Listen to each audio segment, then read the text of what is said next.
처음에는 정말 완벽해 보였다. 키도 크고 잘생겼고, 옷도 잘 입고, 말도 재미있게 했다. 소개팅에서 처음 만났을 때 이런 사람이 나 같은 평범한 사람을 좋아해 준다는 게 믿기지 않을 정도였다. 첫 데이트 때도 분위기 좋은 레스토랑에 데려가 주고, 매너도 좋고, 대화도 잘 통했다. 주변 친구들도 모두 부러워했다.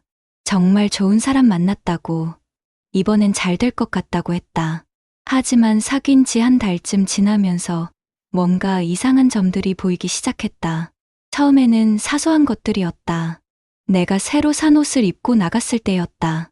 예쁘다고 말해줄 거라 기대했는데 돌아온 건 차가운 반응이었다. 그냥 무표정하게 보더니 별말이 없었다. 조금 실망했지만 남자들은 원래 그런가 보다 하고 넘겼다. 그런데 시간이 지날수록 이런 일들이 반복됐다. 새로운 헤어스타일을 해도, 화장을 예쁘게 해도, 다이어트를 해서 살이 빠져도 절대로 칭찬 한마디 해주는 법이 없었다. 대신 트집을 잡았다. 머리가 너무 짧다, 화장이 진하다, 너무 말랐다. 항상 뭔가 마음에 안 든다는 식이었다. 처음에는 내가 예민한 건가 싶었다. 하지만 점점 더 심해졌다. 회사에서 승진했을 때도 축하해주기는커녕 그런 거 가지고 좋아한다며 비아냥거렸다. 친구들과 찍은 사진을 보여줘도 친구들 얼굴만 보고 예쁘다고 했다. 나는 아예 언급도 하지 않았다.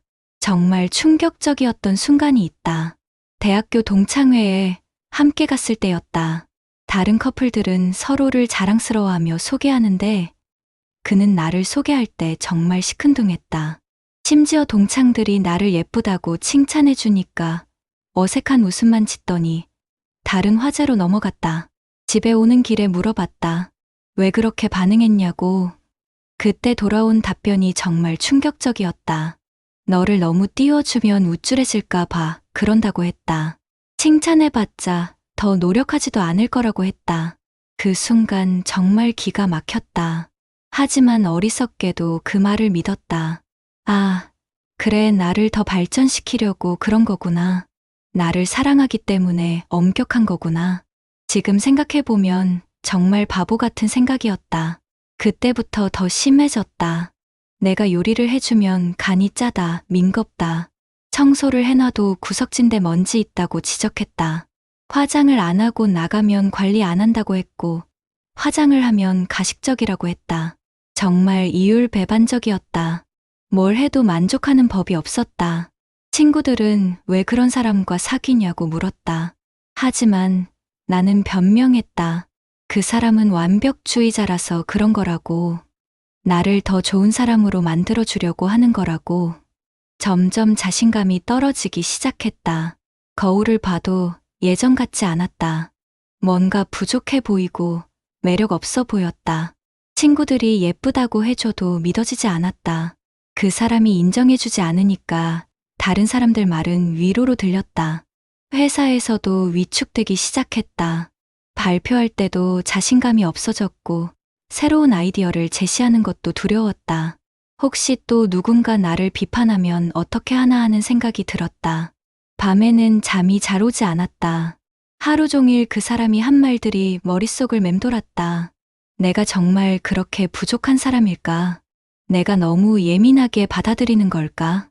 이런 생각들로 머리가 복잡했다. 식욕도 떨어졌다. 맛있는 걸 먹어도 예전 같지 않았다. 체중이 급격히 빠지기 시작했다. 주변 사람들이 걱정할 정도였다. 하지만 그 사람은 여전했다. 살 빠져서 좋아 보인다는 말 한마디 없이 또 다른 걸 지적했다. 얼굴색이 안 좋다고, 웃을 때 억지스럽다고. 정말 견디기 힘들었다. 가장 힘들었던 건 내 생일이었다. 친구들이 깜짝 파티를 준비해줬는데 그 사람은 늦게 왔다. 이유를 물어보니까 회사 일이 있었다고 했다. 하지만 나중에 알고 보니 게임을 하고 있었다. 선물도 성의 없는 립스틱 하나였다. 그것도 내 피부톤과 전혀 안 맞는 색깔이었다. 친구들 앞에서 민망했지만 참았다.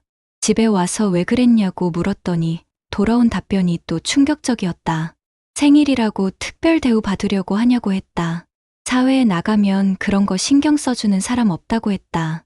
그때 정말 무너졌다. 눈물이 쏟아져 나왔다. 하지만 그는 울지 말라고 짜증을 냈다. 여자들이 눈물로 승부하려 든다고 했다. 그날 밤 정말 많이 울었다.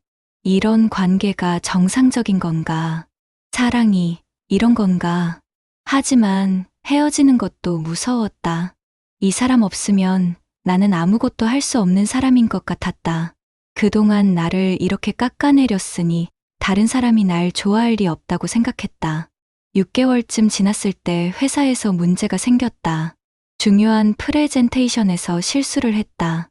원래 같았으면 괜찮게 넘어갈 수 있는 정도의 실수였는데 그때는 자신감이 없어서 더 크게 만든 것 같았다. 상사한테 혼나고 집에 와서 그 얘기를 했더니 역시나 나를 비난했다. 그런 쉬운 것도 제대로 못하냐고. 다른 사람들은 잘만 하는데 너는 왜 항상 그러냐고. 그때 정말 한계에 다다른 것 같았다. 며칠 동안 회사도 가기 싫고 사람들 만나기도 싫었다. 집에서만 누워 있었다. 친구들이 연락해도 받지 않았다. 그러다가 친한 언니가 집까지 찾아왔다. 내 모습을 보고 깜짝 놀랐다. 살도 많이 빠지고 얼굴도 많이 어두워졌다고 했다. 그때서야 언니한테 모든 걸 털어놨다. 언니는 들으면서 계속 한숨을 쉬었다.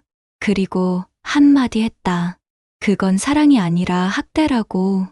정상적인 연인이라면 절대 그렇게 대하지 않는다고. 처음에는 언니 말을 믿을 수 없었다. 하지만 언니가 다른 커플들 얘기를 해주면서 비교해보니 정말 달랐다. 정상적인 연인들은 서로를 응원하고 칭찬하고 격려해준다. 작은 성취에도 함께 기뻐해주고 힘들 때는 위로해준다. 내가 그동안 받은 건 사랑이 아니었다. 언니의 도움으로 상담을 받기 시작했다. 상담사 선생님도 내 얘기를 듣고 심각하다고 했다. 정서적 학대라는 용어를 처음 들었다. 신체적 폭력이 아니어도 정신적으로 상대방을 파괴하는 것도 명백한 학대라고 했다. 그제야 내가 얼마나 잘못된 관계에 있었는지 깨달았다. 상담을 받으면서 조금씩 회복되기 시작했다. 내가 잘못한 게 아니라는 걸 알게 됐다. 그 사람이 문제가 있는 거였다. 건강한 사랑은 상대방을 성장시키는 게 아니라 있는 그대로 받아들이고 사랑해주는 거라는 걸 배웠다. 이별은 생각보다 간단했다. 용기를 내서 만나자고 했다. 그리고 헤어지자고 했다. 예상대로 그는 화를 냈다. 내가 너무 예민하다고, 나 같은 사람 받아준 것만도 고마워해야 한다고 했다. 하지만 더 이상 그런 말에 흔들리지 않았다. 상담을 통해 이미 충분히 준비가 되어 있었다. 그냥 돌아서서 나왔다.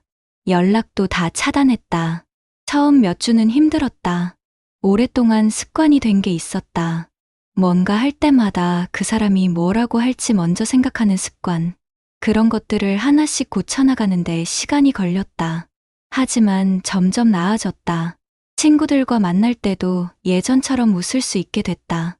회사에서도 자신감을 회복했다. 새로운 프로젝트에도 적극적으로 참여하기 시작했다. 무엇보다 거울을 볼 때 예전의 내 모습이 보이기 시작했다. 지금은 완전히 회복됐다. 새로운 연인도 만났다. 정말 다른 사람이다. 작은 것에도 고마워하고 내가 한 요리를 먹고는 맛있다고 진심으로 말해준다. 새로운 옷을 입으면 예쁘다고 칭찬해주고 힘든 일이 있으면 진심으로 위로해준다. 처음에는 이런 게 어색했다. 너무 과한 건 아닌가 싶기도 했다. 하지만 이게 정상이라는 걸 점점 받아들이게 됐다.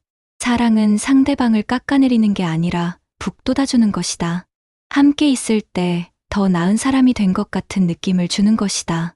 그때의 경험을 후회하지는 않는다. 오히려 그 경험을 통해 진짜 사랑이 뭔지 알게 됐다.